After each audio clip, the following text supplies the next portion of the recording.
Guys welcome back to another video of Singh street workout. एक और दिन एक और वीडियो। आज की वीडियो थोड़ी सी अलग बनाने की कोशिश कर रहा हूँ मैं।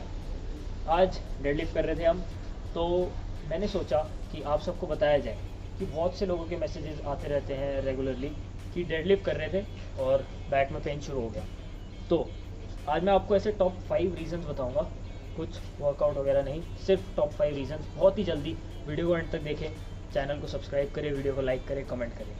टॉप 5 ऐसे रीज़न्स जिनकी वजह से मेरे अकॉर्डिंगली आपको डेडलिफ्ट करते टाइम बैक में पेन होता है। तो let's go for the very first reason. Number 1, using weights that are out of your league. तो यानी कि जिम में आप लोगों ने देखा कोई बढ़िया बॉडी बिल्डर या पावर लिफ्टर बहुत तगड़ा वेट मार रहा है, इसको ईगो लिफ्टिंग भी कहते हैं। आप लोगों ने उसको बहुत अच्छे से वेट मारते देखा, अब आप भी गए, बार लोड करा, बढ़ाया। एग्जांपल लेता हूँ मैं, 40 किलो लगाया, 60 किलो लगाया, आपका मैक्सिमम पोटेंशियल 80 किलो का है, आपने उसको देखे देखे 100 किलो लगा दिया कि भाई आज तो पूरा जिम मुझे देखेगा। यहाँ इंजरी का सबसे पहला स्टेप आप चढ़ चुके हो, मतलब इंजरी होना बहुत ज़्यादा पॉसिबल है इस स्टेप में। वेट हमेशा उतना यूज़ करें जितने की आप कैपेबल हो, और कैपेबिलिटी, अपनी कैपेसिटी वेट की बढ़ाने के लिए मैं आपको आगे वाले पॉइंट्स के तरीके से समझाऊंगा कि इंजरी कैसे अवॉइड कर सकते हैं आप डेडलिफ्ट में भी और बाकी सारी एक्सरसाइज।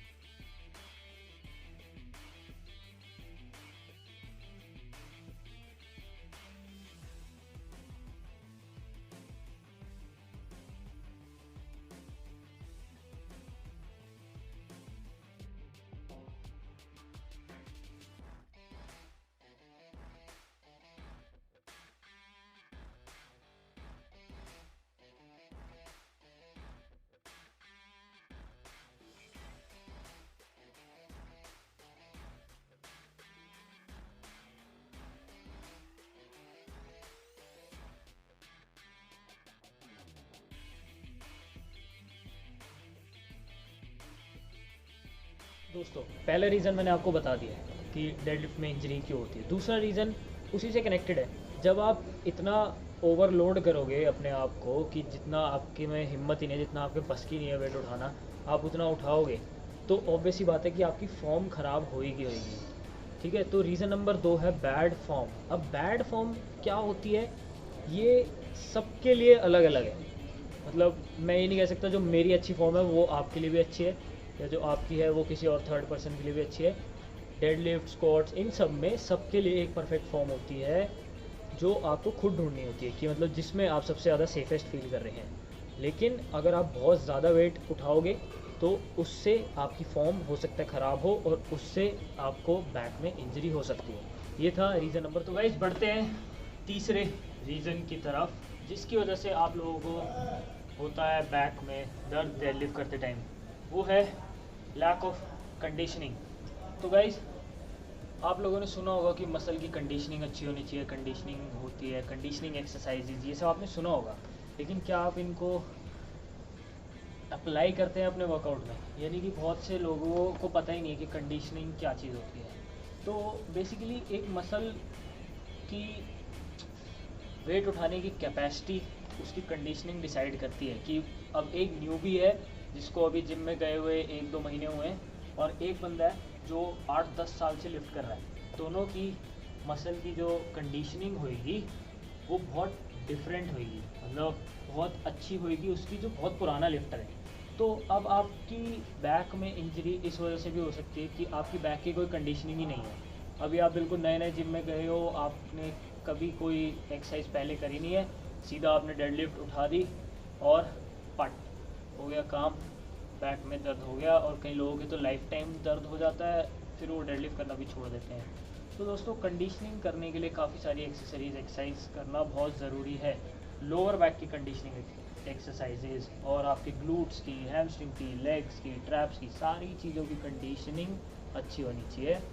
कंडीशनिंग को डिटेल में समझाने के लिए मैं कोई और वीडियो बनाऊंगा आप लोगों के लिए, लेकिन अभी के लिए पॉइंट नंबर 3 था conditioning. Let's move towards point number 4।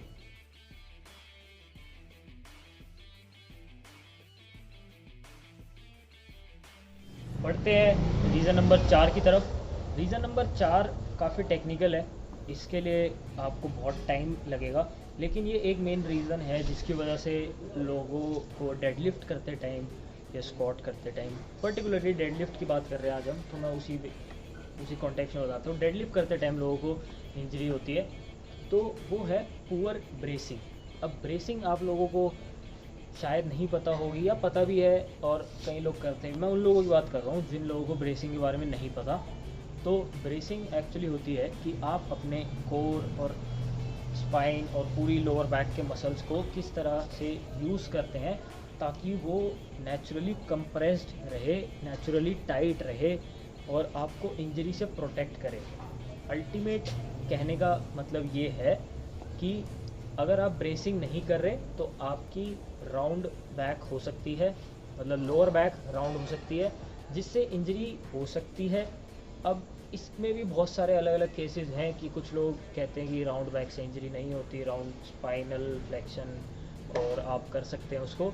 तो ये मैं बात कर रहा हूँ नए लोगों के लिए जिनको ब्रेसिंग का नहीं पता। अब मैं हैवी वेट पे थोड़ी सी बैक राउंड कर लूँगा, अपर बैक मेरी राउंड होएगी अगर मैं उठाऊँगा और फिर मैं स्ट्रेट हो जाऊँगा, लेकिन बात यह है कि मेरी कंडीशनिंग और एक नए बंदे की कंडीशनिंग में काफ़ी फ़र्क होएगा।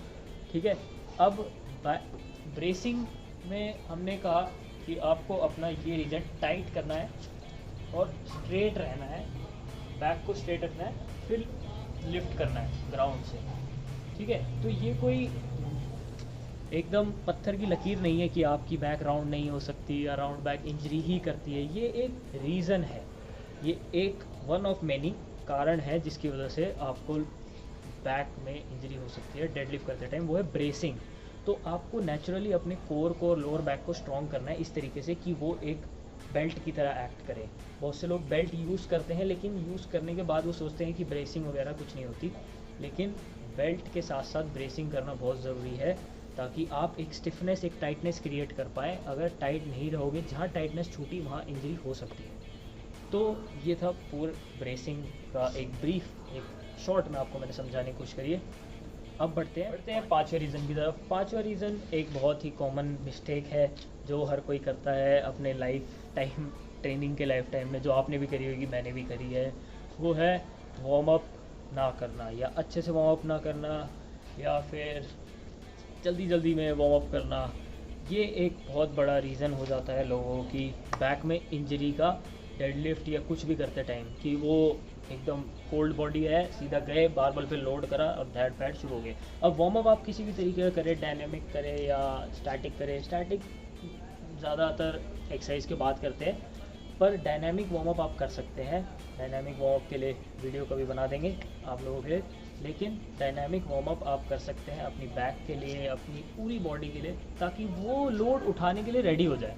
मेन पर्पस हमारा लोड को उठाना है और उसके लिए बॉडी को प्रिपेयर करना है। अब कुछ लोग अलग से स्ट्रेचेस करते हैं डेडलिफ्ट से पहले पूरी बॉडी वार्म अप करने के लिए, कुछ लोग सीधा वार्म अप सेट्स करते हैं, तो सबके अपने अपने तरीके होते हैं। आपको ये देखना है कि आपने वार्म अप कैसे करना है। जनरली आइडियली आपको थोड़ा बहुत हार्ट रेट और बॉडी टेम्परेचर बढ़ा लेना चाहिए किसी भी तरीके का कार्डियो 8-10 मिनट करके, लाइट कार्डियो, ऐसे नहीं कि आप हाई इंटेंसिटी ट्रेनिंग करने के बाद उसको वार्म अप कह रहे हैं। तो हल्का फुल्का कार्डियो, जॉगिंग हल्की फुल्की करके या जंपिंग जैक्स, कुछ भी ऐसा करके फिर आप अपने वार्म अप सेट्स लें, फिर डेडलिफ्ट को आगे आगे बढ़ाएं। तो ये था पांचवा रीज़न, वार्म अप ना करना, जिसकी वजह से आप लोगों को हो जाती है बैक की इंजरी। तो गाइस, ये था आज की वीडियो में बहुत ही क्विक शॉर्ट वीडियो जिसमें मैंने आपको बताया, जिसमें मैंने बहुत लोगों के क्वेश्चन को आंसर करा जो मुझसे पूछते हैं कि डेडलिफ्ट करते टाइम बैक में पेन होता है। तो ये बहुत सारे रीज़न में से एक रीज़न है, 5 ऐसे रीज़न हैं जिससे आपको बैक में दर्द होता है डेडलिफ्ट के टाइम। तो गाइज़, उम्मीद करता हूँ आपको ये वीडियो अच्छी लगी होगी, आपने वीडियो यहाँ तक देखी होगी। Till then, take care and support each other.